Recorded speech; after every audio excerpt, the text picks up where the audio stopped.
Papa Dudut. Love is an expression of need. Ibig sabihin, hindi lang pag-ibig ang kailangan natin. Meron din tayong pangangailangang moral, emosyonal at pinansyal na ibinibigay ng karelasyon natin sa abot ng kanilang makakaya. Mahalaga rin ang pagiging bukas ng komunikasyon natin sa isa't isa upang matalakay ang mga pangangailangan yon ng tama at walang nilalabag na kondisyon. Yan ang mga natutunan ko sa buhay na gusto kong ibahagi sa programa ninyo, kaya sumulat ako. Pero bago ko ipagpatuloy ang aking istorya, ipabati muna ng isang magandang tanghali sa mga katulad kong solid kabarangay na nakatutok sa Barangay Love Stories. Ako po si Dencio, 34 years old at nagtatrabaho sa isang restaurant sa Caloocan bilang all-around waiter at kitchen staff. Pero kasabay ng pagtatrabaho ko sa gabi ay ang pag-aaral ko sa umaga. At umaasa ako na sa 2026 ay makakapagtapos na rin ako sa kurso kong Business Administration. Pangarap ko na talagang makapagkolehiyo. Kaso hindi naman pinala dahil mas inuna kong pagtapusin sa pag-aaral ang mga nakababata kong kapatid. 4 kami at ako ang panganay. Maaga kaming naulila sa mga magulang dahil magkasunod silang nagkasakit at namatay. Mahirap lamang kami at maliit pa ang mga kapatid ko noon. Yung isa ay teenager katulad ko. Nagkahiwalay kami dahil inampon kami ng mga kamag-anak namin. Pero kinailangan ko pa rin kumayo dahil mahirap lang din ang aming angkan. At hindi kami kayang pag-aralin lahat. Kaya nga proud ako na sa wakas ay nagbunga na rin ang pagsisikap ko sa pagtatrabaho dahil lahat ng mga kapatid ko ay college graduate na. Papa Dudut.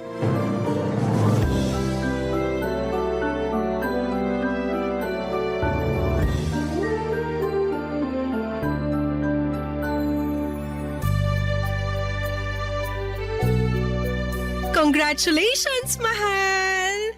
Ha? Sabi ko, congratulations! Congratulations saan? Kasi graduate na si Bunso. Okay, pero di ba dapat siyang kino-congrats mo, hindi ako? Nandun na tayo pero dapat ka rin i-congrats. Kasi ikaw ang nagpaaral at nagpatapos sa kanya. Katulad ng ginawa mo sa iba niyo pang kapatid. Kung hindi dahil sa pagsisikap mo, hindi sila mabibigyan ng pagkakataon na makapag-aral at makapagtapos. Ganun ba yon? Oo naman. Pero pakiramdam ko, responsibilidad ko naman talaga yon bilang kuya nila. Kaya nga congrats kasi parang ikaw na rin yung graduate. Salamat, mahal. Kapag pinupuri mo ako ng ganyan, nararamdaman ko na kahit paano may narating na rin ako. Ha? Kasi ngayon ang lahat ng mga kapatid ko profesional na. Bigla akong napaisip sa tungkol sa sitwasyon ng buhay ko. Ano ba kasing ibig mong sabihin? Huwag mo sanang mamasamain. Pero masaya naman ako sa achievement ng mga kapatid ko. Naiinggit lang siguro ko kasi lahat sila college graduate na samantalang ako. Eto, hamak na waiter lang at tagahugas ng pinggan at mga pinaglutuan sa restaurant na pinagtatrabahuhan ko. Teka lang, parang hindi ko naman yata gusto na hinahamak mo ang pagiging waiter mo, mahal. Baka nakakalimutan mo, kung hindi dahil sa trabaho mong yan, hindi ka makakapagpag-graduate ng mga kapatid. Kaya nga kapag pinapaalala mo sa akin yan, nakakalimutan ko yung katotohanan na ako na lang yung hindi nakapagtapos ng pag-aaral. Pwede ka naman mag-aral kung gusto mo. Madali na lang yun since wala ka nang pinapaaral sa mga kapatid mo. Pero 32 years old na ako. Eh ano naman? Matanda na ako para mag-aral. Ang babata ng mga kaklase ko, syempre mahihiya na ako nun. Hindi naman nakakahiya yun. Meron ngang iba mas matanda pa sa'yo pero nag-aaral pa rin. Merong lolo, lola, tatay, tsaka nanay.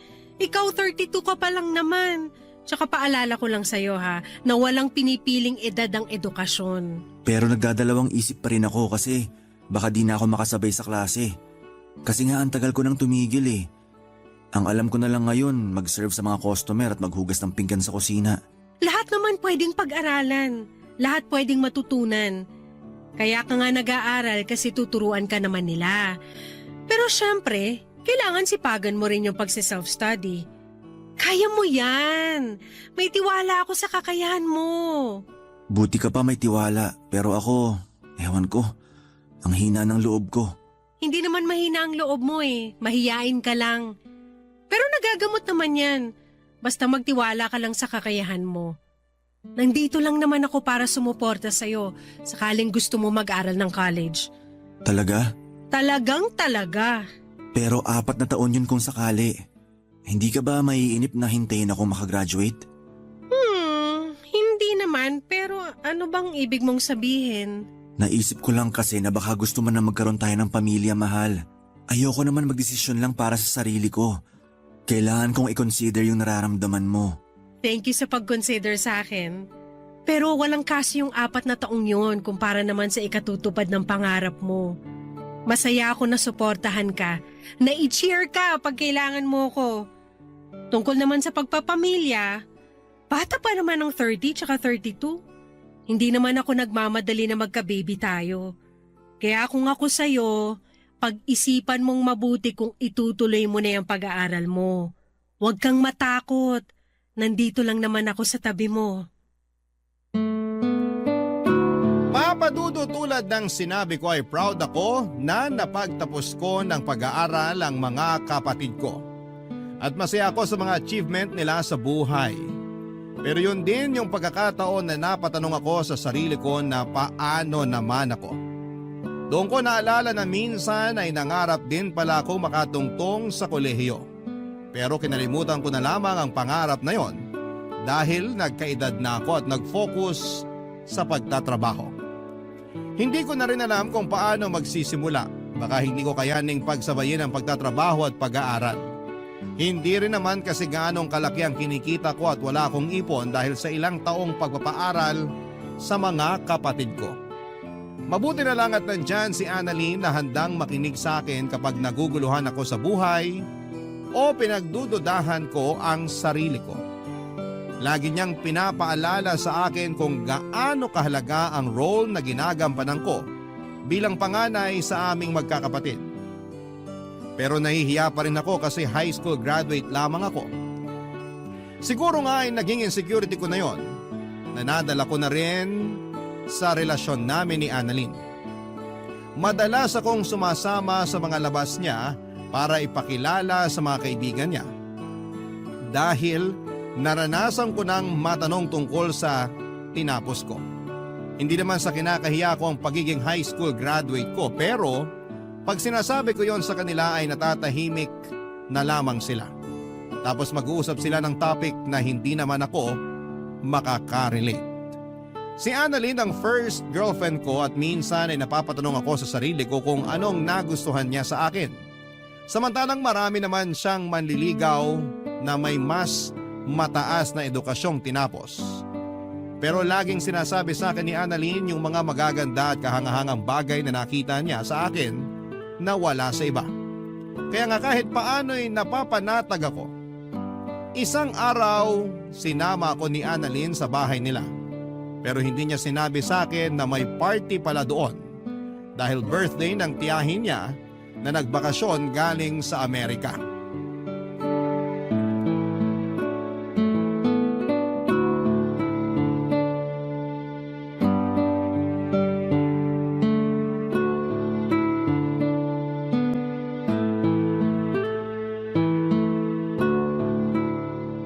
Sorry na mahal. Galit ka ba sa akin? Hindi ako galit sa'yo. Nagulat lang ako kasi di ko akalain may party pala rito sa inyo. Sana sinabi mo man lang para nakabili ako ng formal na damit. Mamaya ano pang sabihin ng parents mo sa akin? Wala silang sasabihin sa'yo. At saka maayos naman yung damit mo, hindi mo kailangan ng formal. Gusto ko lang maging presentable sa harap ng pamilya mo. Lalo na nandito pala yung auntie mo. Mabait naman si Auntie Betty, hindi ka nun i-judge. Tsaka wala kang ang dapat ipag-alala sa itsura mo. Ang gwapo mo kaya dyan sa suot mong polo shirt. Siyempre, regalo mo kaya sa akin to. Yan, kinilig tuloy ako. Pero kabado pa rin ako. Kumalma ka nga. Saan ka ba kinakabahan? Hindi saan, kundi kanino. Kanino? Sa Auntie Betty ko? Oo, Ako bang pinag-uusapan niyo? Auntie Betty! Payakap naman ako! Grabe, ang tagal din ng huli kitang nakita. Hindi ka pa ba nag-aasawa? Hindi pa po, Auntie. Pero may boyfriend ka. Oo naman po. Ay, kasama ko po ang boyfriend ko. Si Densho po. Hello po ma'am. Ma'am. Nako, wag mo na akong tawaging ma'am. Auntie Betty na lang. Nice to meet you, Denso. Nice to meet you rin po ma'am. Ay, Auntie Betty po pala. Ano ba naman tong boyfriend mo, Annalyn? Kabado masyado. Nanginginig pa yung kamay, oh. Hindi naman ako nangangagat. Siyempre, ngayon lang din niya kasi kayo nakilala kaya kinakabahan po siya. Pero sinabi ko naman po kay Densho na mabait kayo. Ay, marami rin nakapagsabi sa akin yan. Kasi nga totoo naman po. Mabait kayong auntie kaya mahal na mahal namin kayo. Mahal ko rin kayo, lalo ka na. Alam mo ba na si Annalyn ang pinakapaborito ko sa mga pamangkin ko? Talaga po?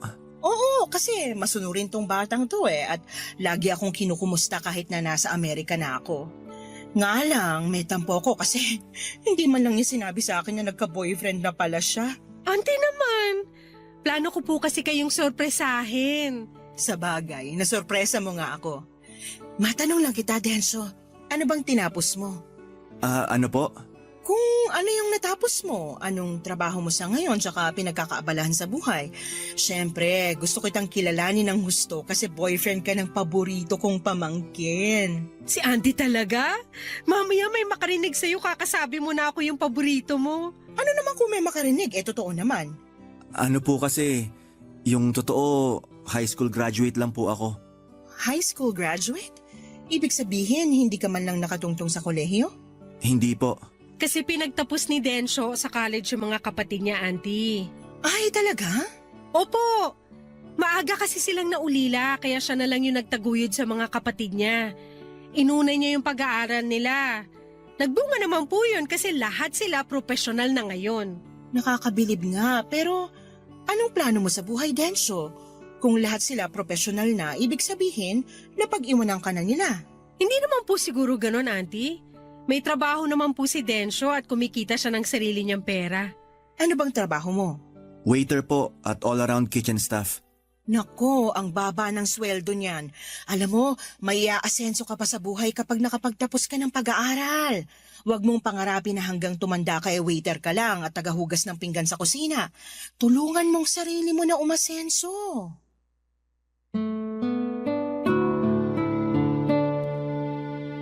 Papadudot mabait si Auntie Betty pero may pagkaprangkang manalita. At ramdam ko yon habang sinasabi niya sa akin na tulungan ko raw ang sarili ko na umasenso. Hindi naman ako na-offend dahil mabuti naman ang hangarin niya. Gusto lamang niya akong mapabuti para sa sarili ko at sa amin ni Annalyn. Hindi rin naman nagtagal yung pagkausap niya sa akin dahil tinawag na siya ng iba nilang kamag-anak. Pero pag may pagkakataon ay bumabalik siya sa pwesto namin ng girlfriend ko para makipagkwentuhan. Aaminin kong namangha ako, papadudot, at humanga talaga ako sa tiyahin ng girlfriend ko pagkakita ko pa lamang sa kanya. Sa edad niya kasing 45 ay napakaganda pa rin ang hubog ng katawan niya. Halatang alagang-alaga rin ang kutis niya at puro masusustansyang pagkain lamang ang kinakain niya. Noong una ay nailang pa akong kausapin si Auntie Betty dahil baka dumugo ang ilong ko sakaling mag-English siya. Pero natawa naman ako kasi matatas siyang magtagalog.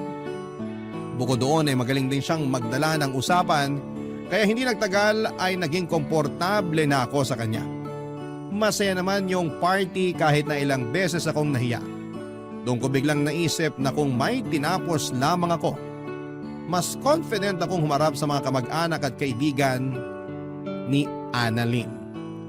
Hindi yung mananahimik lamang ako sa isang sulok at naghihintay na sana ay mag-uwian na at matapos na ang party ng gabing yon. Papadudot. Barangay Love Stories. Barangay Love Stories.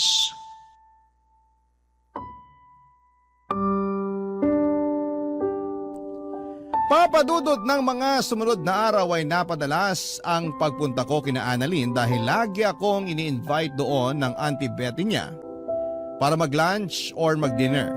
Na-appreciate ko naman kasi ramdam ko na kasama ako sa pamilya nila. Isang buwan lang din kasi itong magbabakasyon sa Pilipinas kaya siguro isinusulit na nito ang bawat sandali.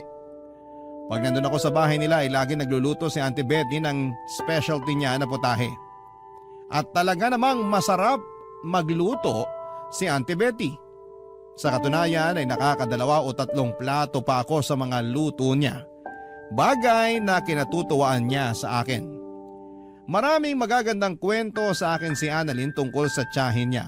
Wala itong anak pero nagkaasawa naman. Maaga nga lang itong nabiyuda matapos mamatay sa sakit ng asawa nitong Pinoy. Mahal na mahal daw ni Auntie Betty yung namayapan niyang asawa at yon ang dahilan kung bakit nagpakalayo-layo ito. Hindi kasi makausad si Auntie Betty dito sa Pilipinas. Dahil lagi nitong naaalala ang mister niya kaya nag-decide itong mag-abroad. Sa ilang taon niya sa Amerika ay nakaipon siya ng pera para makapagpatayo ng business doon. Mabait talaga si Auntie Betty, siya ang paboritong tiyahin ng karamihan sa mga pamangkin niya, Papa Dudut.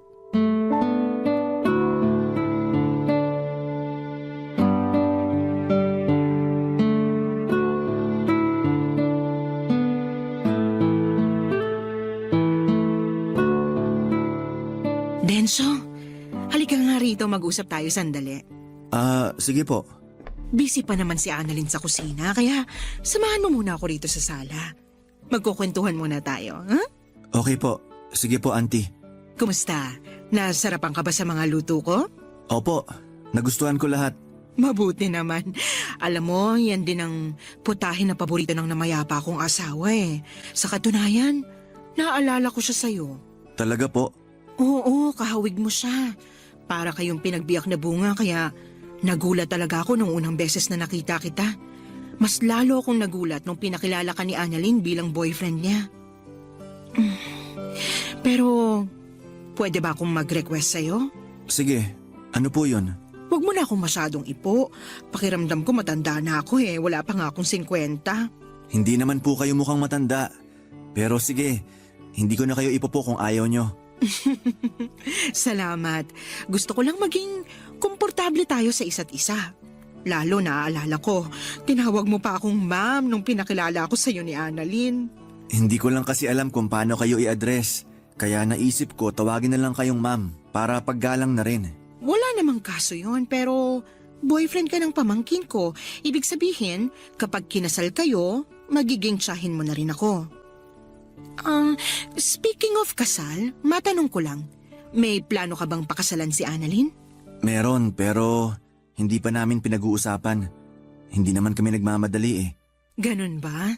Mabuti kasi may gusto sana akong ialok sa'yo. Ano yun? Plano sana kitang pag-aralin eh. Nabanggit kasi ni Annalyn na pangarap mong makapagtapos ng college pero nagdadalawang isip ka raw. Naisip ko, baka wala kang pantusto sa pag-aaral mo kaya ako na lang gagastos nun para sa'yo. Pero Auntie Betty, nakakahiya pa rin. Hoy, wala yun. Marami sa mga pamangkin ko ay pinag-aral ko rin. Kaya bakit ka mahihiya sa akin? Kasi hindi nyo naman ako kaano-ano. Ayos lang yun. Tsaka pangarap mong makapagtapos ng pag-aaral, kaya nga tutulungan kita. Pero may request lang sana ako sa'yo, Denso. Ano yun? Atin-atin lang sana tong pagpapaaral ko sa'yo ha. Kasi baka masilip ako ng iba kong kamag-anak. Pera ko naman ang ginagastos ko pero ayoko sa lahat pinag-uusapan ako. Hindi nyo naman kasi ako kailangan pag-aralin. Ayos lang naman ako.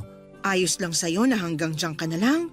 Akala ko pa naman mataas ang pangarap mo sa buhay kasi ganun ang pagkakakwento sa akin ni Annalyn tungkol sa'yo eh. Kaya nga nagustuhan na kita para sa kanya kahit na hindi magandang trabaho mo. Huwag naman kayo magsalita ng ganyan tungkol sa trabaho ko. Marangal naman yun. Hindi ako nagnanakaw o nangaagrabyado ng iba. Nando na tayo sa marangal. Pero hanggang saan ka dadali ng pagiging waiter mo?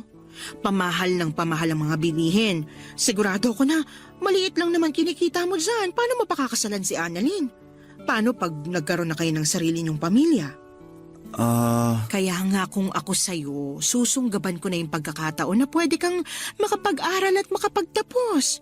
Tandaan mo, mas maraming magagandang oportunidad ang darating sa'yo pag may tinapos ka. Sa bagay, tama naman lahat ng mga sinabi nyo. Oo, kaya pag-isipan mo. Pero yun nga lang, may kondisyon. Atin-atin lang. Tapos, hindi mo rin pwedeng sabihin kay Annalyn. Papa Dudut, hindi ko akalain na kakausapin ako ni Auntie Betty para alukin ng pag-aaral. Na libre na siya ang may sagot. Wala rin naman akong nakikitang masama kung totoong concern lamang siya sa akin at sa magiging buhay namin ang pamangkin niya sa hinaharap kapag kinasal na kami. Tama nga naman siya na mas maraming magagandang opportunity ang pwedeng dumating sa akin sakaling may diploma ako't nakapagtapos ng pag-aaral. Ibig sabihin ay hindi na ako habang buhay na magiging waiter at tagalinis lamang sa kusina. Pero nalungkot ako. At napaisip noong sinabi niya sa akin na dapat sekreto lamang namin yon. Akala ko dahil ayaw lamang niyang malaman ng iba niyang kamag-anak pero pati pala sa girlfriend kong si Annalyn ay ayaw din niyang sabihin ko. Buti na lamang at pumayag siyang pag-isipan ko muna bago magdesisyon at nangako ako na ipapaalam ko ang sagot ko sa kanya sa lalong madaling panahon. Ang lapad ng ngiti ni Auntie Betty at kitang-kita ko ang pag-asa sa mga mata niya. Napapayag ako sa gusto niyang mangyari. Pero nagdaan ang 1 linggo. Hindi pa rin ako nakakapagdesisyon at napansin na yon ni Annalyn, Papa Dudut.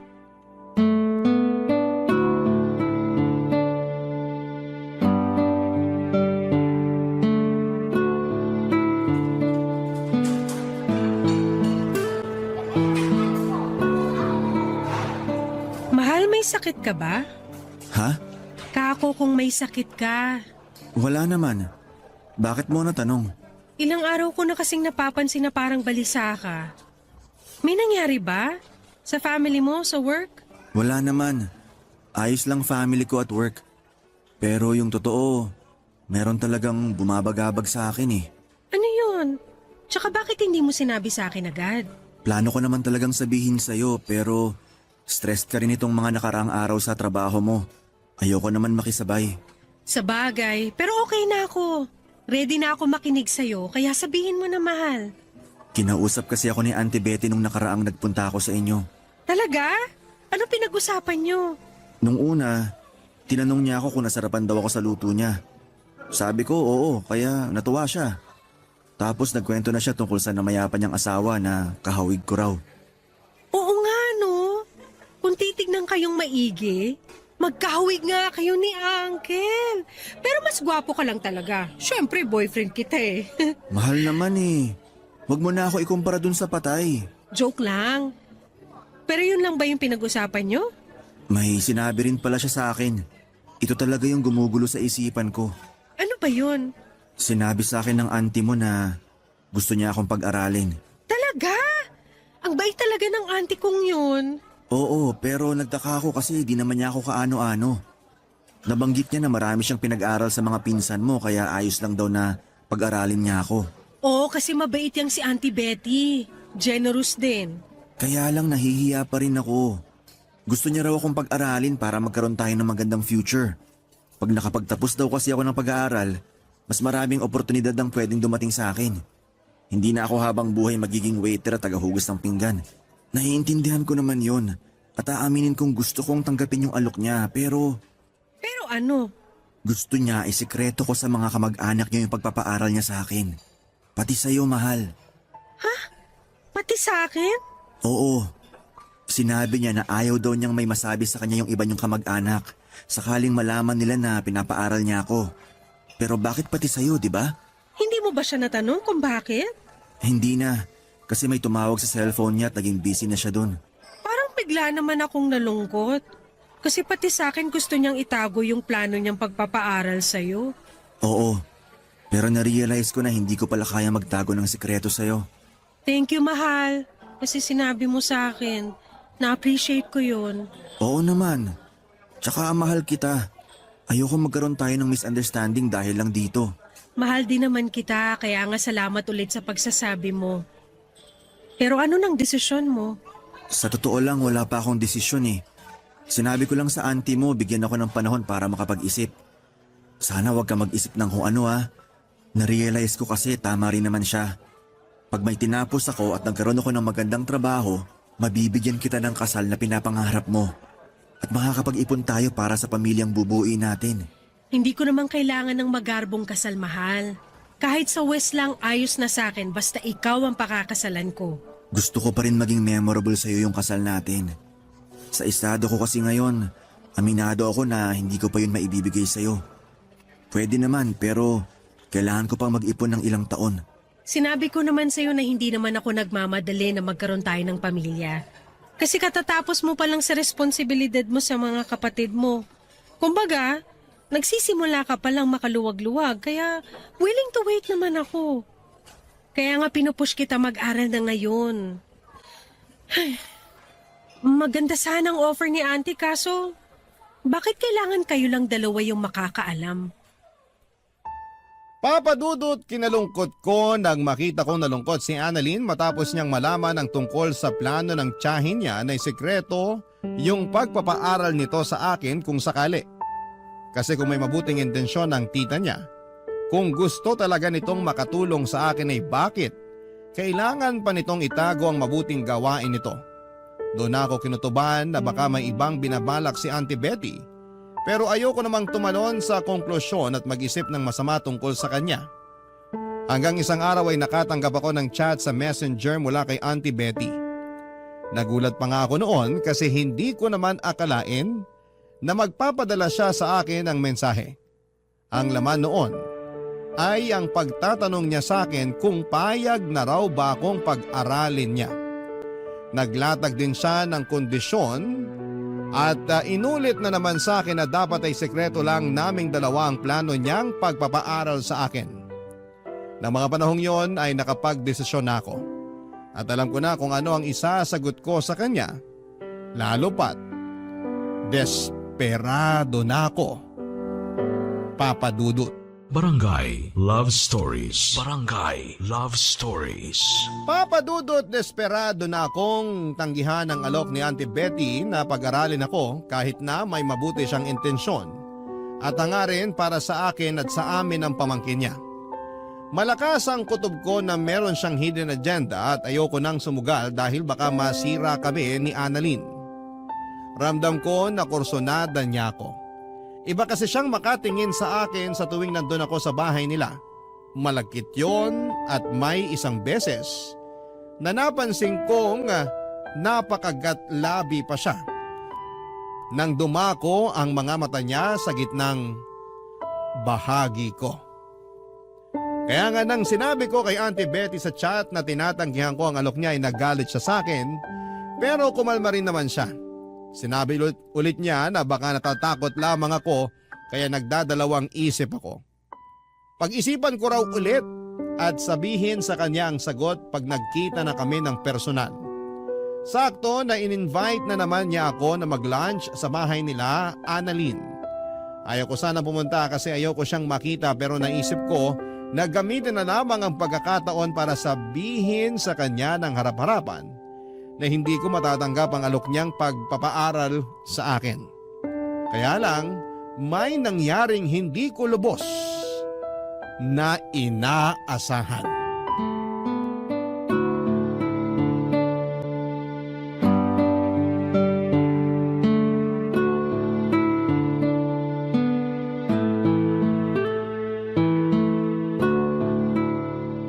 Salamat na lang po sa alok nyo pero hindi ko na po matatanggap yung pagpapaaral nyo sa akin. Di ba sinabi ko nang wag mo na akong ipo? Ay, tigas ng ulo mo. Tapos ngayon ikaw pa may ganang tumanggi sa alok ko? Pasensya na po pero narealize ko kasi na… Na ano? Ang sabihin mo maarte ka lang. Baka naman hindi talaga totoo yung sinabi sa akin ng pamangkin ko na gusto mong mag-aral. Kasi wala ka naman talagang pangarap para sa sarili mo.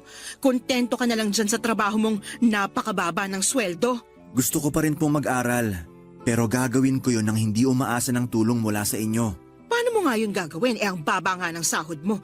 Baka lalo kang mamulubi. Baka nakakalimutan nyo. Pinag-aral ko mga kapatid ko. Pinagtapos ko silang lahat ng koleyo. Kinaya ko yun mag-isa. At nagawa ko yun sa pag-waiter lang at paghuhugas ng pinggan at pinaglutuan. Kaya wala kayong karapatan na insultuhin ang trabaho ko. Oo ang galing mo naman pala. Pero alam ko pagod ka na kaya hayaan mo na lang ako na babyhin ka. Ano pong sinabi nyo? Alam mo kasi, gustong gusto kita, Denso. Yun yung dahilan kaya gusto kitang tulungan at gusto ko rin isikreto natin yun kay Annalyn. Ano bang pinagsasabi nyo, auntie? Simula kasi nung makita kita, hindi ka na nawala sa isip ko. Kamukhang kamukha mo yung namayapa kong asawa at miss na miss ko na siya. Tumigil na po kayo kasi hindi naman ako yung asawa nyo. Ayaw mo ba talaga sa akin? Maganda naman ako, sexy. Mas masarap pa ako sa girlfriend mo. Auntie Betty, anong ginagawa niyo kay Densyo? Ikaw pala, Annalyn. Tsaka ano nga yung sinabi niyo? Mas maganda kayo sa akin?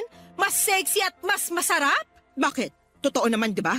Tingnan mo nga yung katawan mo kumpara naman sa katawan ko. Kaya ako dapat yung mas gustuhin sa ating dalawa ni Densyo. Kaya pala gusto niyong isikreto yung pagpapaaral niyo sa kanya kasi may hidden agenda kayo sa boyfriend ko? Paano mo nalaman yan tungkol sa plano kong pagpapaaral sa kanya? Sinabi ko sa girlfriend ko kasi alam ko na hindi tama yung gusto nyo mangyari. Kung totoong wala kayong masamang intensyon at concerned lang talaga kayo sa kapakanan ko at sa magiging pamilya namin ni Annalyn, bakit ko kailangan isikreto sa kanya? Yun naman pala, may hidden agenda kayo sa akin. Kursunada nyo ako. Ano kasi? Kayo pa naman yung paborito kong tsahin. Pero hindi ko akalain na tataluhin niyo ako. Buti nilang loyal sa akin yung boyfriend ko. Aanhin mo naman yung pagiging loyal ng lalaking yan kung di ka naman niya kayang bigyan ng magandang buhay sa hinaharap. Huwag mo sabihin sa akin na handa ka magpakasal sa waiter at tagahugas ng pinggan na yan. Oo, at wala ka ng pakialam doon. Marangal ang trabaho ni Densyo. Tanggap siya ni na mami at daddy kaya bakit hindi ko siya pakakasalan? Tsaka alam ko sinasabi niyo lang yan dahil inggit kayo sa akin. Kasi ako, meron nagmamahal sa akin, sa inyo wala. Anong sinabi mo? Ulitin mo yung sinabi mo. Mahal, tama na. Huwag mo nang sagutin yung auntie mo. Mabuti pa, umalis na lang muna tayo. Hindi, ayoko! Dito lang tayo. Gusto kong ipamukha sa babae niya ng kapal na mukha niyang insultuhin ka eh. Hindi ko nga kinakahiya na hindi ka pa nakakapagtapos sa pag-aaral. Tapos siya, lalaiting ka lang na akala mo kilalang kilala ka na? Hindi ako makakapayag noon! Papadudot, mabuti na lang talaga dumating si Annalyn para ipagtanggol ako sa tiyahin niya. Nalit na lamang din kasi ako bigla sa mga pangiinsultong sinabi nito sa akin dahil sa pagiging high school graduate at waiter ko.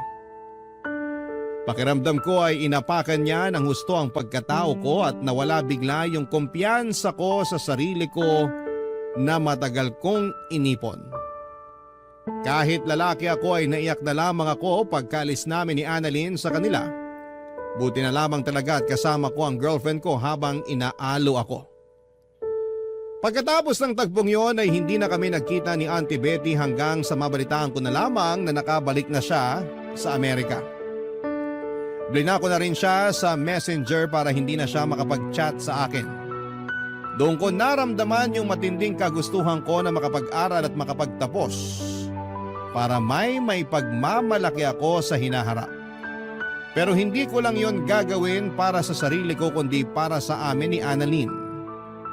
Mahal na mahal ko ang girlfriend ko at malaki ang papel na ginagampanan niya para hindi ko maramdaman na wala akong narating sa buhay dahil lang ganito lamang ang natapos ko. Siya rin ang nagpapayo sa akin kasama ko sa mga malulungkot at masasayang araw ko. Kaya naman nangako ako na poprotektahan ko siya at ang relasyon namin. Doon ako nagsabi sa kanya na gusto kong mag-aral na talaga. Tulad ng inaasahan, full support siya sa akin. Mabuti na lang at may mga institusyon na tumatanggap ng mga estudyanteng may edad na at nagtatrabaho kaya kahit extra challenge ang pagkaaral habang naghahanap buhay, inspirado ako at motivated na makapagtapos balang araw. Mabilis na nagdaan ng 2 taon, incoming third year student na ako sa kursong Business Administration, papadudot.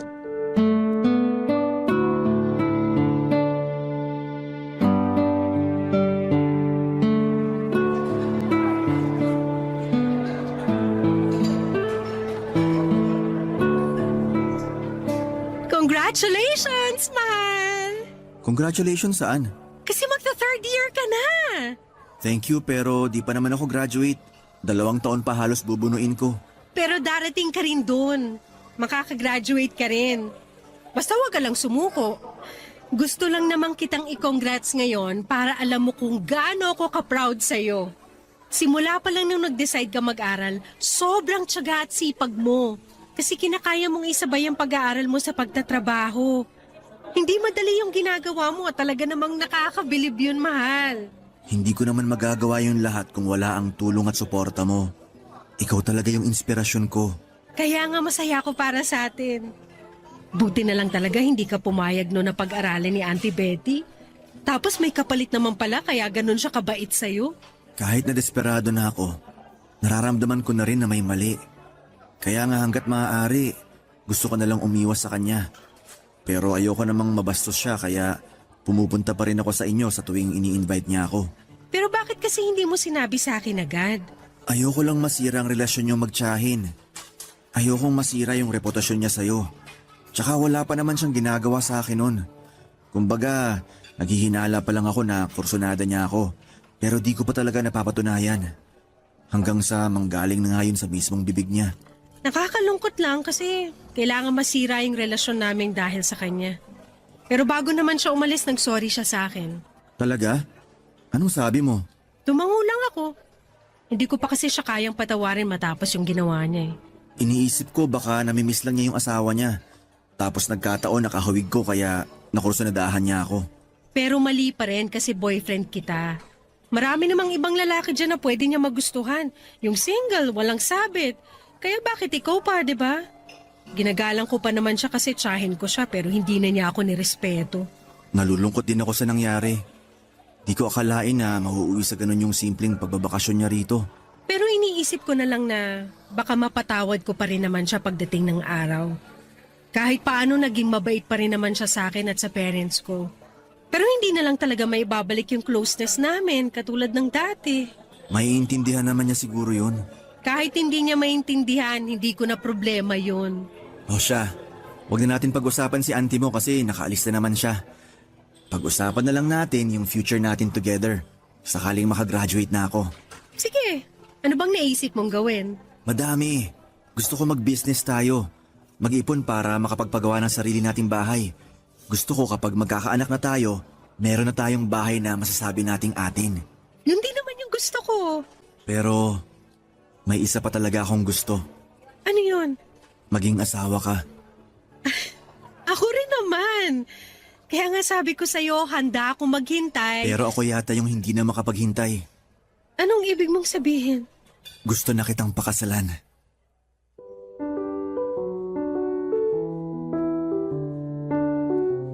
Papadudot, nag-propose ako kay Annalyn ng araw na yon sa paborito naming fast food chain na kinakainan. Simple lang yung proposal, pero masasabi kong memorable. Gustong gusto ko na talagang iharap sa altar ang babaeng mahal ko. At hindi na ako makapaghihintay pa na makagraduate bago ko gawin ang bagay na yon.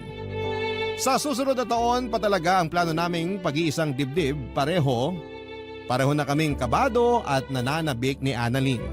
Sa kasalukuyan ay nagsisikap ako sa pag-aaral habang nagpupursige rin sa pagtatrabaho. Gusto ko kasing makaipon ng pera para mabigyan ko ng pangarap niyang kasal ang girlfriend ko. Minsan lang naman yon sa buhay namin kaya gusto kong gawing espesyal. Alam ko na bagaman mahirap ay matutupad ko ang mga pangarap ko na ito. Isa na nga doon ay ang makapagtapos ako ng kolehiyo.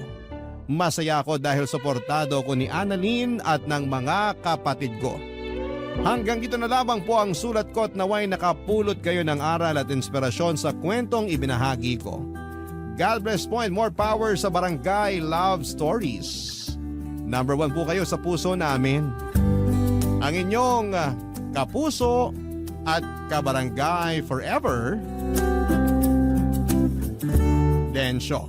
Dear Papa Dudut, ako nga pala si Gesmond, 40 years old, isang tagabantay ng isang PCR na malapit sa isang sikat na tourist spot. 15 years na ako sa trabaho na ito. Tatay ko ang unang nagbantay sa PCR na binabantayan ko sa ngayon. Tatay ko ang unang nagbantay doon nung kagagawa pa lamang. Tawag nga sa kanya ng mga taga roon ay manager. Siya rin ang nagrekomenda sa may-ari na ako na lamang ang kuning kapalit niya. Napaaga kasi ang pag-retire ni tatay sa trabaho dahil tinamaan siya ng stroke. Kinailangan niyang magpahinga. Maayos naman na naging pasahod dito, siguro dahil parang halos magkaibigan sina tatay at ang may-ari noon. Kaya nahiya na bigyan ako ng mababang sahod. Kaya hindi na rin ako lumipat pa ng trabaho dahil kontento naman ako sa pagtrato sa akin doon. At ang sahod syempre. Saka dagdag din na mahina ang loob ko sa pagpapalit ng trabaho.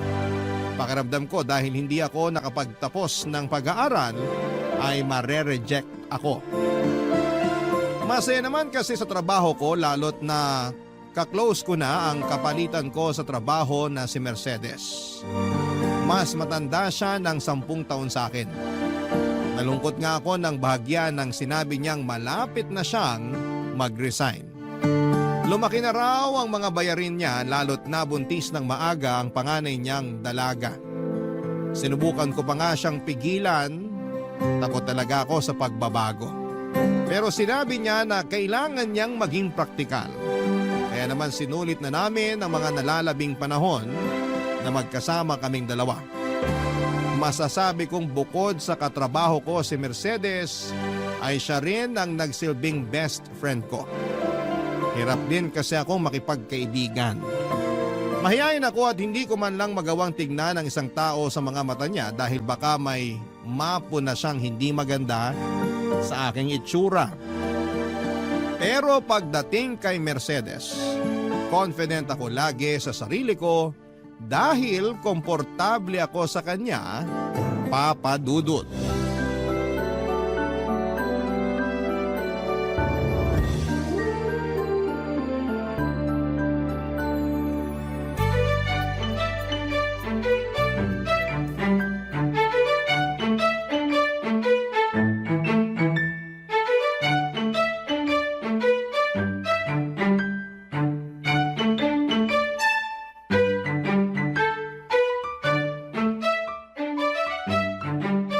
Nakasimangot ka na naman dyan, Mercedes. Eh sino bang hindi sisimangot? Patapos na nga yung shift ko, tapos makikita ko pa kung gaano kadugyot iniiwan ng last customer yung isang cubicle. Hindi ba siya naturuan mag-flush pagkatapos dumumi? Wala tayong magagawa. Hindi lahat katulad natin na mitikuloso sa CR. Yung dumi niya, hindi pang 10 piso pang 500 pesos. Buti hindi siya lumagpas bago shift ko. Napansin ko na kung paano niya ipitin yung mga hita niya. Tapos nung nakalapit na siya sa akin, parang tumatayo yung balahibo niya sa braso. Senyalis na pala yun. Wala na tayong magagawa. Nangyari na eh. Nakadumi na siya. Nalinisan mo na nga eh. Ang hirap ng trabaho natin. Hindi sapat yung pasahod. Tapos ang dudugyot pa ng mga customer. 1 buwan mo na lang naman titiisin, di ba? Eh yun na nga 1 buwan na nga lang. Pero balak pa ata akong pahirapan. Para wala ka na raw dahilan para bumalik. Para ma-realize mo na tama lang ang desisyon mong umalis. Masaya naman na sana ako rito.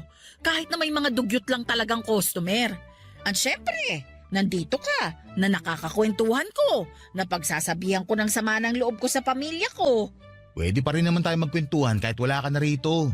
Magkita tayo kapag day off natin. Ay nako, malabo na yon. Paano malabo? Nagbabalak akong pumunta sa ibang bansa. May tutulong na sa akin. Nakahanap ka na ba ng trabaho mo sa ibang bansa? Hindi pa, doon pa lang ako maghahanap. Pwede ba yun? Di ba haharangin ka kapag wala ka namang employer doon na pupuntahan? Stricto kaya sa airport. Magti-TNT ako. Hoy, mali yan. Delikado pa.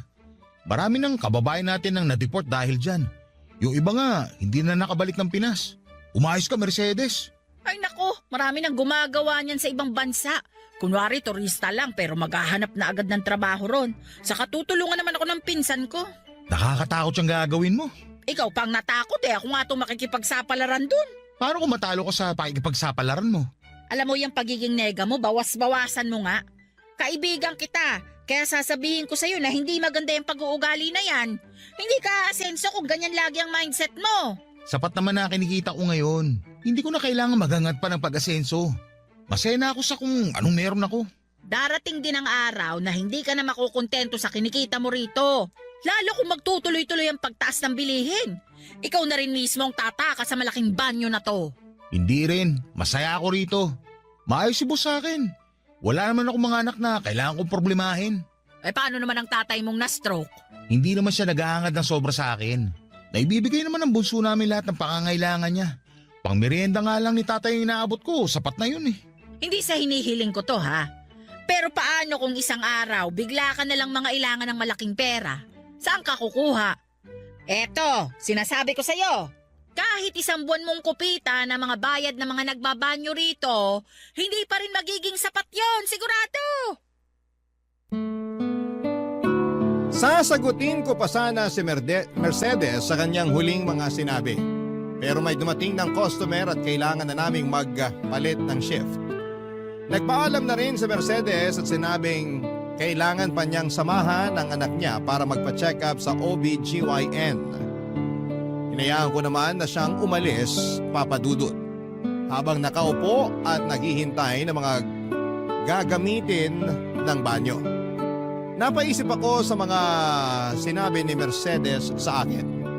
Paano kung isang araw ay hindi na lamang ako makontento sa kinikita ko? Paano kung isang araw bagsakan ako ng malaking pangangailangan ng Diyos at mapinitan akong maghanap ng ibang pagkakakitaan para lamang matapos ang pangangailangang yon? Paano kung humingi ng sobra si tatay sa akin bukod sa inaabot kong pangmeryenda niya? Paano kung mapagod na ang bunso namin na magsustento sa pangangailangan ni tatay? Yan ang mga tanong na naglaro sa isipan ko habang nakatulala at nag-aabang na mag-aabot ng barya para makigamit ng banyo. Ilang oras na umikot ang maraming katanungan sa isipan ko, Papa Dudut. Nagkataon pa na walang masyadong gumagamit ng banyo dahil Lunes. Wala rin kailangang linisan sa mga cubicle. Nakaupo lamang ako sa entrance at pinaglalaruan ng mga binayad na barya sa akin. Pinagmamasdan ko lahat ng mga piso, 5 piso hanggang sa 20 pesos na barya. Hinayaan kong kumalansing ang mga barya habang sabay-sabay ko silang hinahalo sa lalagyan. Nasa ganung posisyon ako nang may lumapit sa akin na isang babae na sa tansya ko ay nasa 30 anyos lamang. Payat at mukhang galing sa puyat o pag-iyak. Mukha ring hindi naligo pero hindi naman siya mabaho. Lalo nung lumapit siya sa akin para magbayad. Paula nga pala ang pangalan niya at sa kanya iikot ang kwentong ito, Papa Dudut.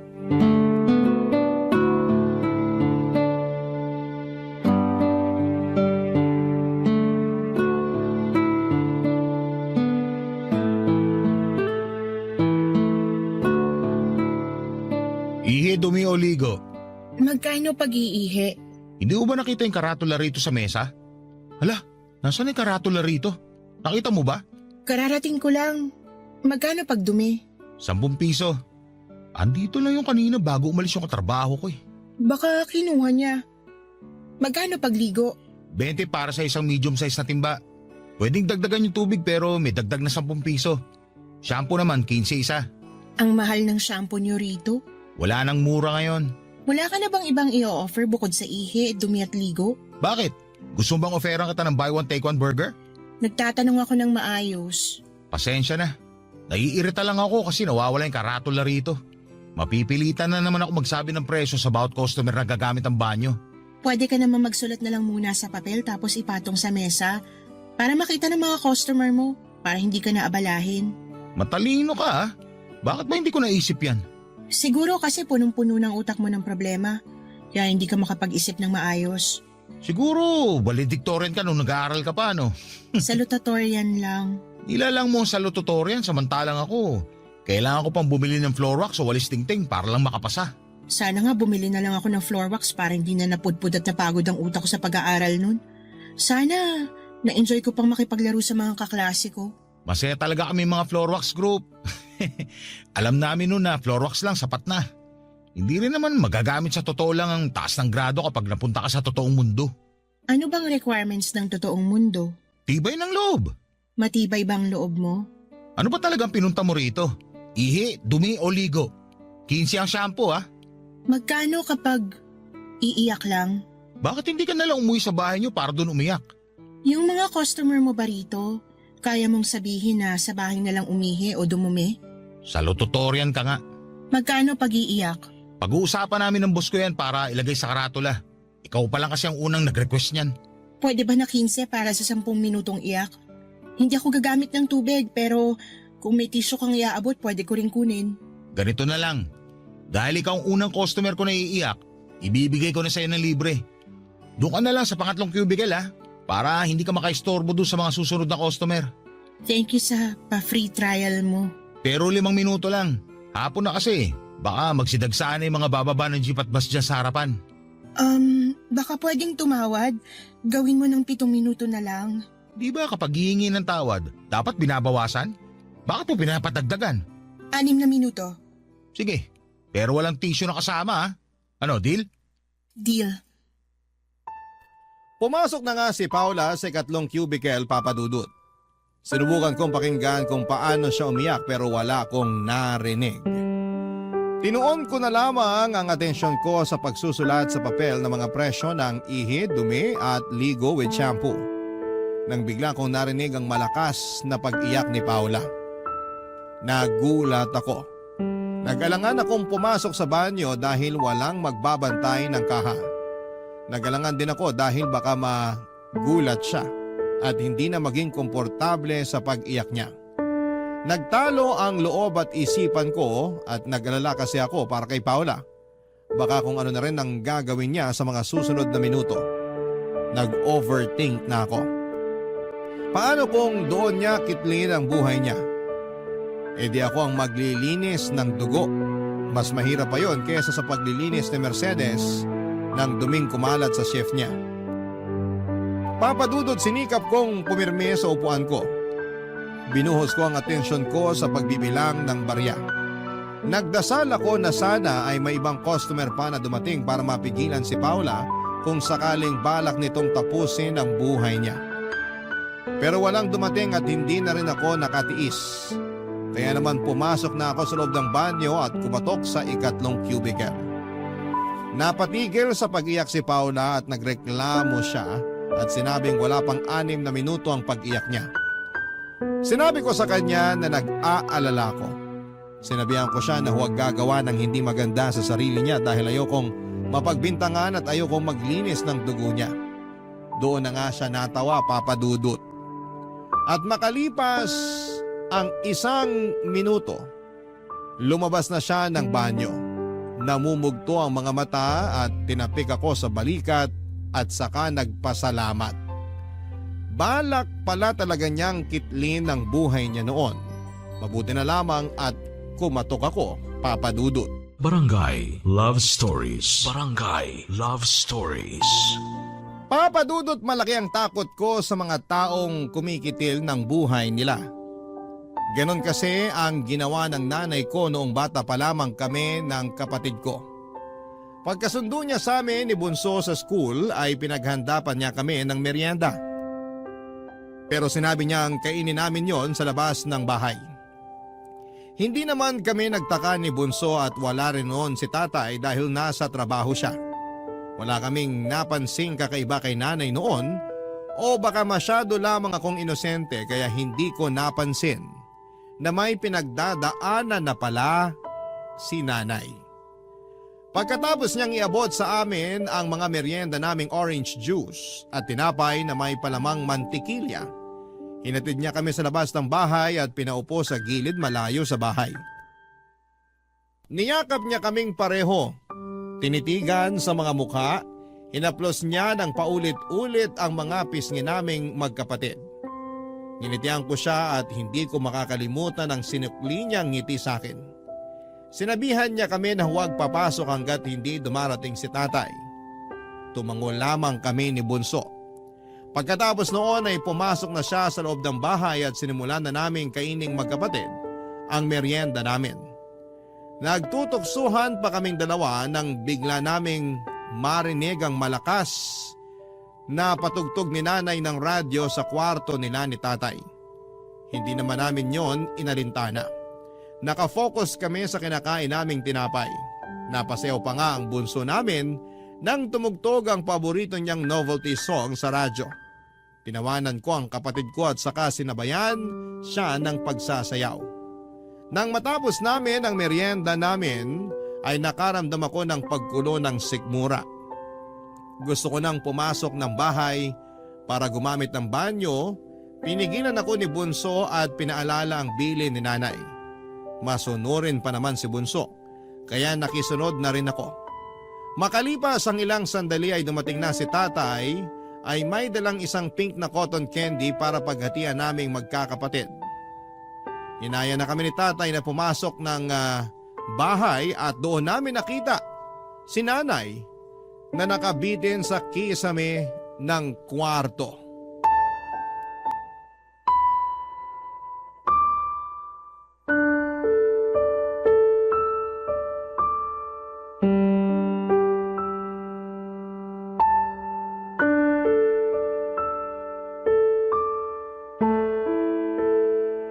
Magkano na presyo ng pag-iyak sa banyo? Hindi ka na pwedeng umiyak sa banyo. Bakit naman? Hinahaluan mo na hindi maganda eh. Sorry nung nakaraan kung natakot kita. Balak mo pa ata ako masibak sa trabaho. O baka naman plano mo na idin ako sa kaso. Ayaw naman kitang madamay sa gagawin ko sana eh. Ayaw mo madamay ako dito eh, gagawa ka na hindi maganda sa sarili mo. Malamang madadamay ako. Iimbestigahan ako. Buti sana kung may iba kang kasabayan na magwi-witness para sa akin. Sorry na nga. Sorry. Kung natuloy ang pagtapos mo sa buhay mo, may magagawa bang sorry mo pag nakulong na ako? Hindi na mauulit. Talaga? Kasi bawal ka na rito sa PCR namin. The customer is always right. Kahit kikitilin na ang buhay, right ka pa rin? Nabigla lang ako noon. Hindi na talaga yun mauulit. Sana ganyan din ang sinabi ng nanay ko noon, na nabigla lang siya. Ha? Sana nabigla lang siya noon. At sana tama ang timing namin bago namin siya nakitang nakabiti sa kisame. Sana lang talaga. Tinapos ng nanay mong buhay niya? Bata pa lang kami noon.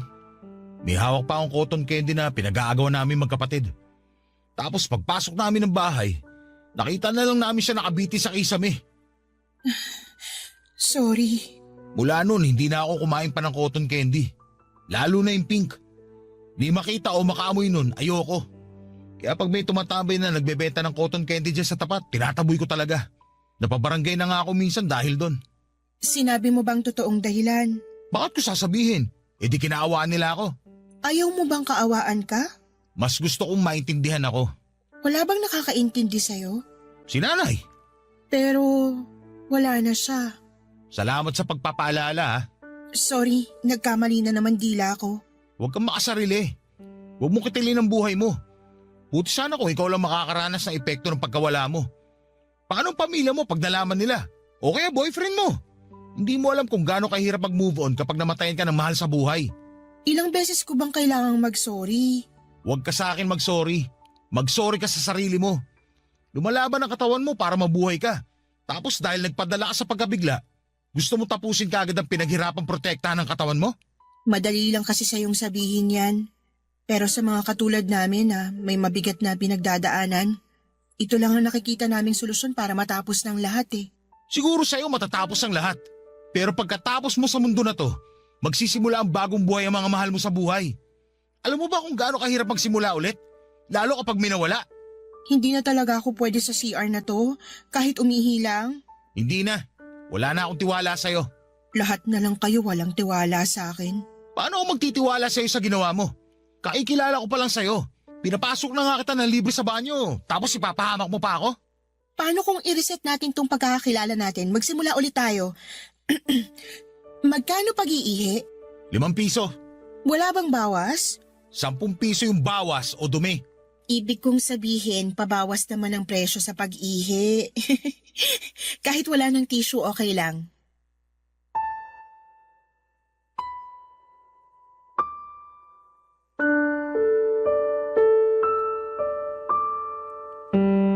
Nginitian ako ni Paula, isang ngiti na parang humihingi ng tawad.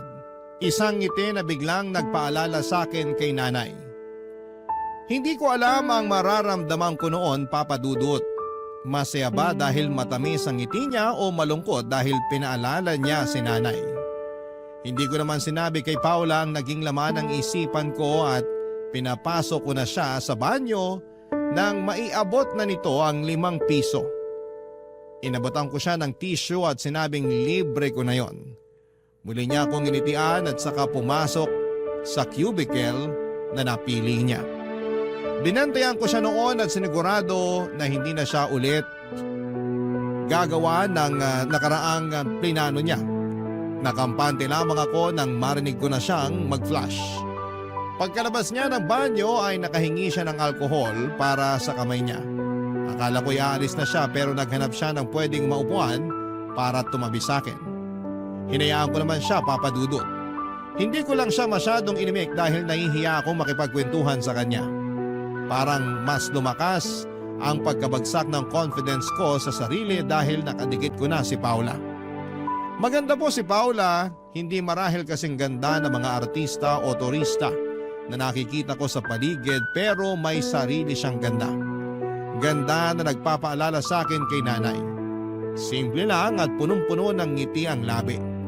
Hindi mo aakalain na nababalot pala ang ngiting yon ng problema na nagawa nilang solohin. Mabuti na lamang at napigilan ko si Paula na kitlin ang buhay niya. Kahit papano ay parang gumaan ang loob ko dahil buong buhay ko wala akong ibang sinisi kundi ang sarili ko dahil sa pagkamatay ng nanay ko. Kahit wala namang nagpaparamdam noon sa akin, pero pinipilit kong ramdamin yon. Pakiramdam ko ay deserve ko ang paninisi dahil wala akong nagawa para pigilan si nanay na sumabit sa kisame, Papa Dudut.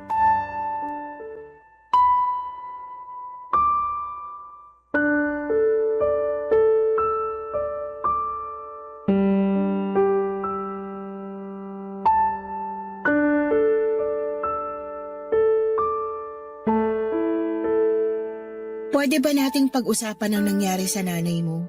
Hindi pwede. O pwedeng pag-usapan natin kung kumusta siya bilang isang ina? Bakit ba interesado akong malaman ng tungkol kay nanay? Mukha kasing naapektuhan ka niya nung Nung naging maramot siya at iniwan kaming pamilya niya? hindi naman siguro pagiging maramot ang ginawa niya. Ano palang tawag doon? Mapagbigay. Mapagbigay ng problema. Hindi na lang siguro nakayanan ng nanay mong pinagdadaanan niya. Bakit kasi hindi siya nagsabi? 3 kami kasama niya sa bahay. Lagi sila nag-uusap ni tatay. Lagi niya kami sinusundo magkapatid sa eskwela. Bakit hindi siya nagsabi? Kasi may mga taong mahina. Kaya pati pagsasabi sa iba ng pinagdadaanan nila, di nila magawa. Pakiramdam nila nakakastorbo lang sila o baka husgahan lang sila. Yan din bang naiisip mo nung pinlano mong tapusin ang buhay mo dito sa banyo namin? Oo, kaya naiintindihan ko nanay mo. Sana wag ka nang magalit sa kanya. Ikaw nga na bago ko palang nakilala galit na ako sa'yo sa ginawa mo. Paano na lang si nanay na mas matagal ko nakasama? Sa isang iglap, iniwan niya kami nang hindi kami handa. Bakit mo ko pipigilan magalit sa kanya? Tulad nga ng madalas sabihin ng mga tao, kahit ano man ang mangyari, nanay mo pa rin siya. Kahit na, ang sakit ang ginawa niya. Ngayon ba may hinala na kayo kung bakit niya ginawa yon? Alam ni tatay pero hindi niya sinabi sa amin ni Bunso. Siguro, pinoprotektahan niya lang kayong magkapatid. O baka si nanay pinoprotektahan niya. Masama ba yun? Yung protektahan ng tatay niyo yung nanay ng mga anak niya? Unahin niya munang protektahan kami at hindi ang tao nang iwan sa amin. Naiintindihan kita. Talaga? Parang hindi naman. Kanina mo pa ako kinukontra sa galit ko sa nanay ko. Ayaw lang kitang malunod sa galit. Mahirap yun, maniwala ka. Nalunod ka na ba sa galit? Nalulunod pa rin. Umahon ka na. Wala rin kwenta kung magagalit ka pa, di ba? Ayaw ko pang umahon. Baka may sumaklolo pa sa akin eh. Bakit hindi na lang ikaw sumaklolo sa sarili mo? Ayoko sa sarili ko. Bakit ko sasaklolohan?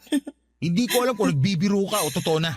Kung alin sa dalawang pinakamagaan para sa'yo na tanggapin, yun na lang. Ako naman na magtatanong. Sige, magtanong ka lang. Bakit mo inisip tapusin ang buhay mo? Bakit bigla kang interesado sa buhay ko? Gusto ko lang malaman. Baka sakaling parehas lang kayo ng dahilan ni nanay. Kung parehas kami ng dahilan, mauunawaan at mapapatawad mo ba siya? Subukan natin. Susubukan ko.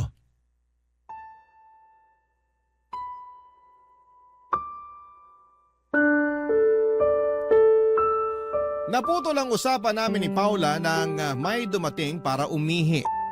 Hindi muna kami nakapag-usap at naghintay kaming makarinig ng flush at agos ng tubig mula sa lababo. Nang pareho na naming marinig yon ay saka lumabas ang customer. Nakigamit ng alkohol at saka nagpasalamat sa amin. Hinintay namin siyang makalayo at nag-abang pa kung merong customer na susunod. Nang makita naming wala ay nagsimula nang magkwento si Paula. Nalaman ko na binenta siya ng kanyang tatay sa katrabaho nito. Binenta para maging asawa. Mas matanda pa sa tatay ni Paula ang pinagbentahan sa kanya. Ayaw mang makisama ni Paula sa katrabaho ng tatay niya pero pinili pa rin niyang sumama. Gusto lang niyang makalayo sa ama niyang sugarol. Hindi na bago kay Paula ang pagbebenta ng kanyang ama ng mga gamit nila tuwing natatalo ito sa sugal kaya hindi na siya nagulat nang siya naman ang ibenta ng kanyang ama. Siguro para sa mata niya, isa lamang siyang gamit. Walang halaga. Kaya bakit pa magtatagal doon si Paula? Akala niyang nakatakas na siya sa masaklap na pangyayari sa kanyang buhay nang mawala na siya sa poder ng kanyang ama. Pero impyerno rin pala ang inabot niya sa panagbentahan sa kanya ng kanyang ama. Lagi siyang sinasaktan at persahan pa siyang pinaligation para malaya niyang magamit ang katawan ni Paula anumang oras nito gusto. Ayaw daw niyang maging ama, sakto namang ayaw ding maging ina ni Paula. Pero paminsan-minsan daw ay naiisip ni Paula kung ano ang pakiramdam na maging isang ina. Baka kasi yun din ang makapaghilom sa kanya. Baka kasi yun din ang makapagtakas sa kanya sa kinakasadlakan niya. Baka maraming baka, pero hanggang doon lang yon. Dahil alam niyang hindi na siya pwedeng magdalang tao. Dahil pinutol na yon ang katrabaho ng kanyang tatay, Papa Dudut. Barangay Love Stories. Barangay Love Stories. Papa Dudut, na padalas na ang punta ni Paula sa pay CR namin. Nakilala na rin siya ni Mercedes. Naging magkakaibigan kaming tatlo at napagtawanan na ang mga minsang pagkakamali namin sa buhay. Tulad na lamang ng pagkitil ni Paula sa buhay niya para hindi na bumigat ang usapan namin. Saka para hindi ko na rin maalala ang ginawa ni nanay. Masaya ako na naging kaibigan na si Paula. Dahil nga sa nalalapit na ang pag-alis ni Mercedes, hindi na ako masyadong nalungkot dahil may pumalit na sa pwesto ni Mercedes sa buhay ko. Lagi kong nakakausap si Paula at wala siyang trabaho at kapag wala ang katrabaho ng tatay niya, tumatakas si Paula para puntahan ako. Nagtatagal siya hanggang bago sumapit ang alas 7 ng gabi. Lagi siyang may dalang pagkain para pagsaluhan namin. Nung una ay ayaw niyang kumain doon sa may PCR dahil nai-imagine niya ang mga dumi ng mga tao. Pero nasanay na rin siya. Nagkakilala na rin kami ng husto at bukod kay Mercedes, kay Paula lamang ako naging close. Wala kasi akong masyadong naging kaibigan mula nung namatay si nanay. Natakot akong magtiwala sa mga tao kaya siguro ay pati sarili ko ay nawala na ng tiwala. Kaya ang bilis kong makontento sa trabaho ko. Dahil feeling ko ay yun lang naman ang deserve ko. Ganon papadudod kababa ang tingin ko sa sarili ko. Lagi yung nakukwento ko kay Paula. Lagi lang din siyang nakikinig. Hindi siya madalas magbigay ng advice, gusto niyang makinig lang sa akin. Dahil ayon sa kanya, minsan ay kailangan lang ng tao nang may makikinig sa kanila. At yon ang ginawa niya sa akin. Hindi ko naisip kailanman na totoo yon pero noong pinaranas sa akin ni Paula, ang sarap pala sa pakiramdam na may makikinig sa iyo kahit na walang ibigay na payo, Papa Dudut.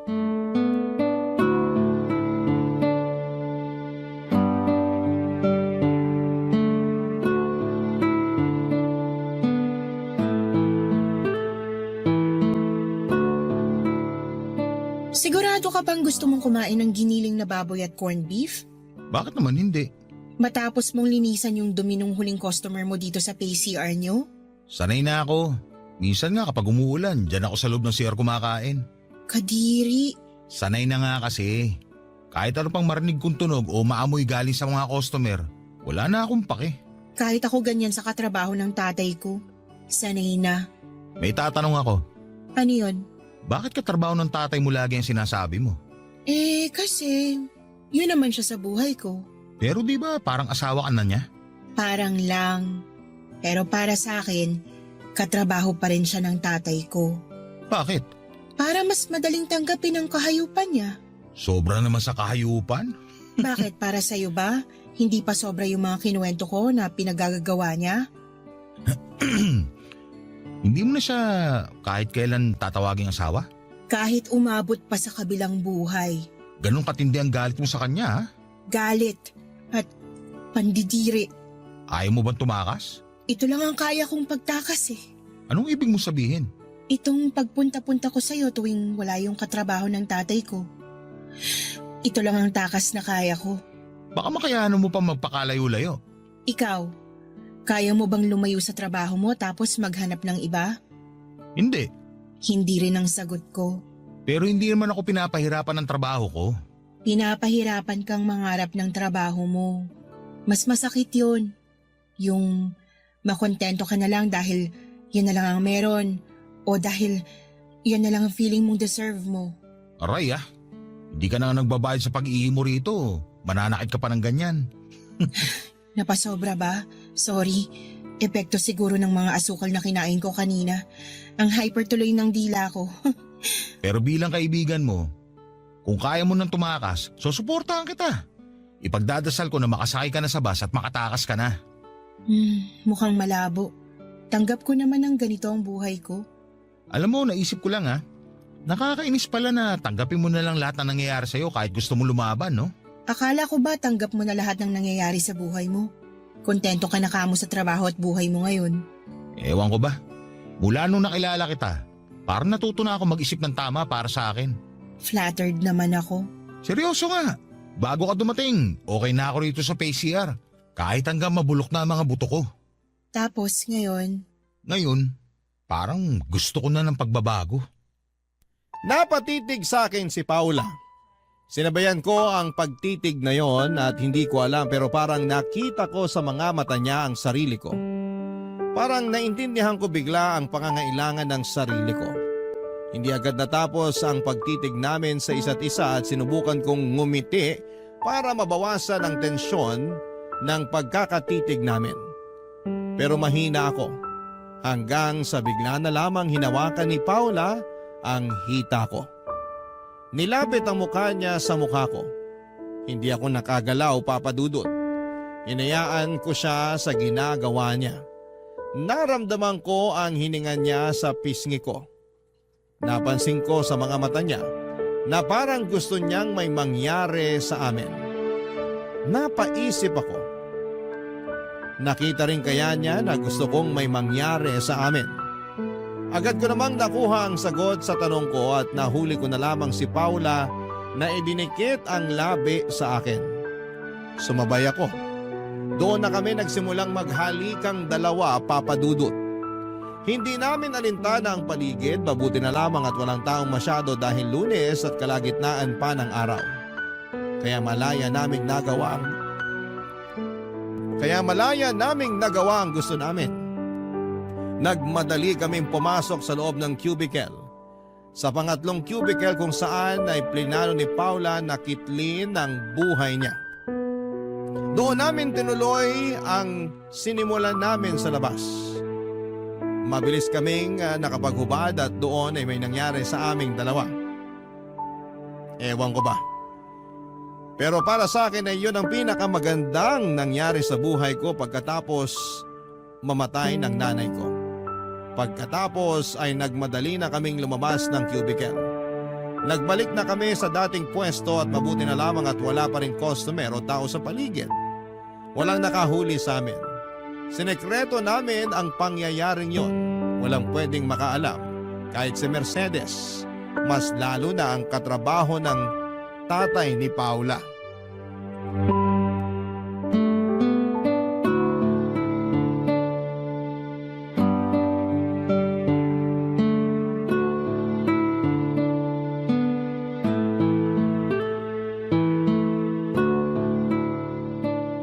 Nakatulala ka na naman.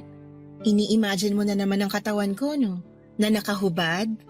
Hindi ko na kailangan mag-imagine. Nakaukit na sa isipan ko kung ano itsura ng katawan mo. Maganda ba? Walang kasing ganda.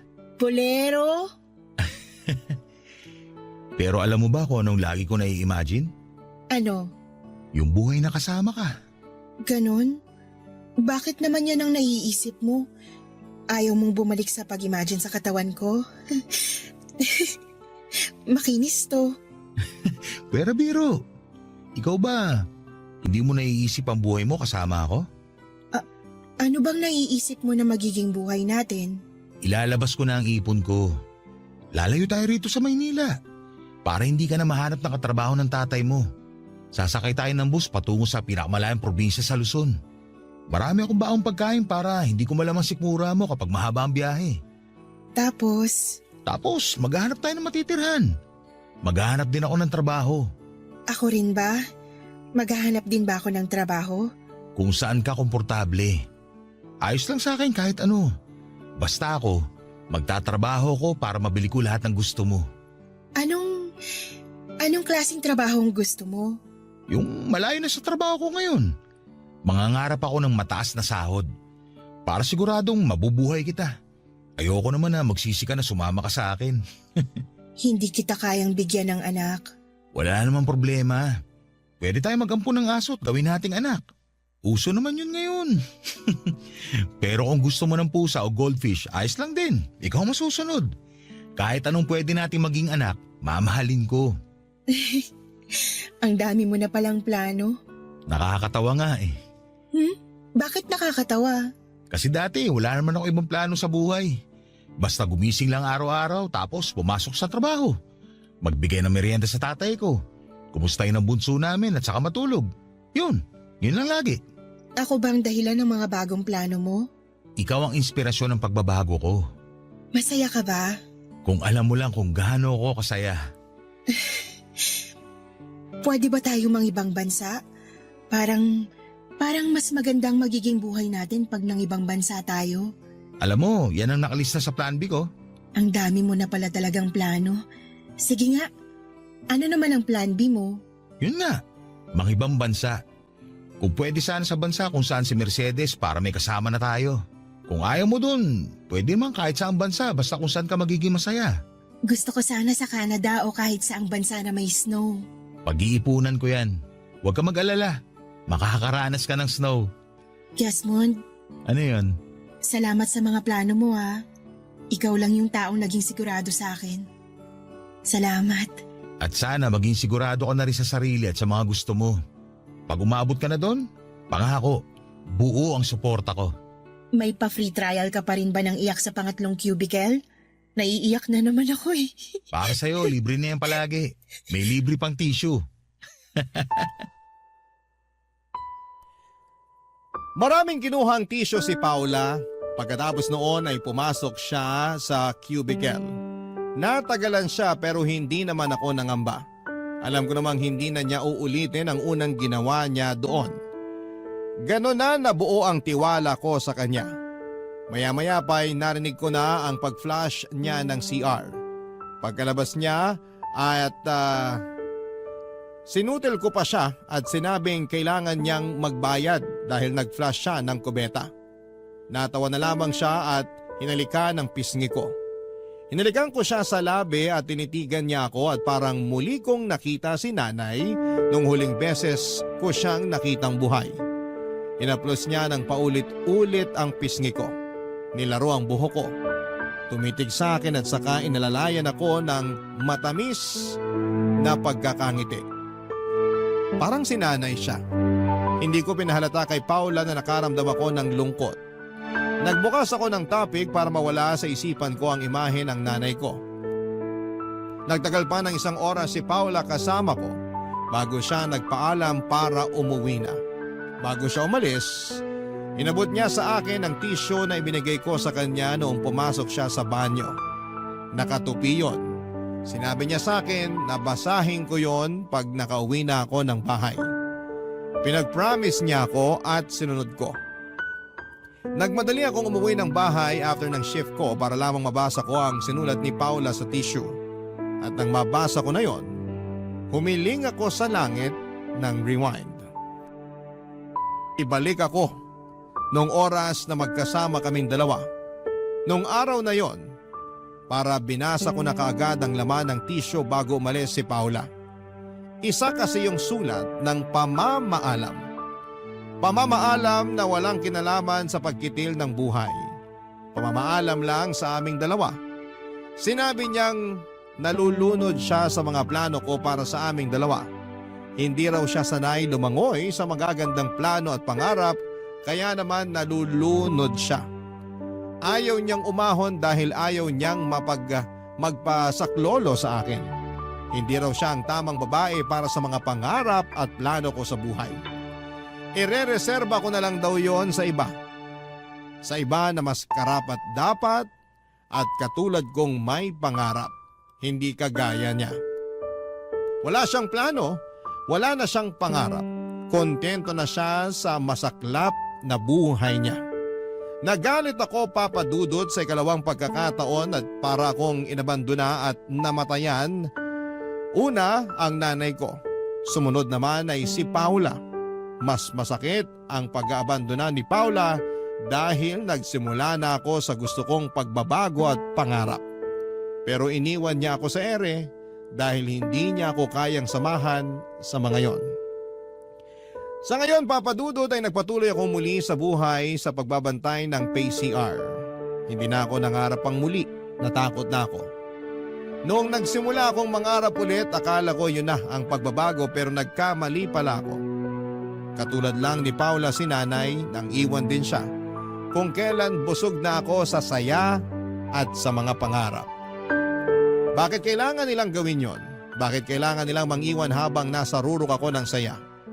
Hindi ko na marahil malalaman ang sagot dahil hindi na muling nagpakita pa si Paula sa akin at nawalan na rin ako ng ganang hanapin siya. Nawala na ako ng gana para sa sarili ko. Nawala na ako ng gana sa kahit na ano. Maraming salamat po sa pagbasa ng aking liham. Mabigat ang liham na pinadala ko at hiling ko'y sana'y maunawaan ninyo ako. Muli maraming salamat po sa inyo sa mga kabarangay natin. Ang inyong kapuso at kabarangay forever, Desmond.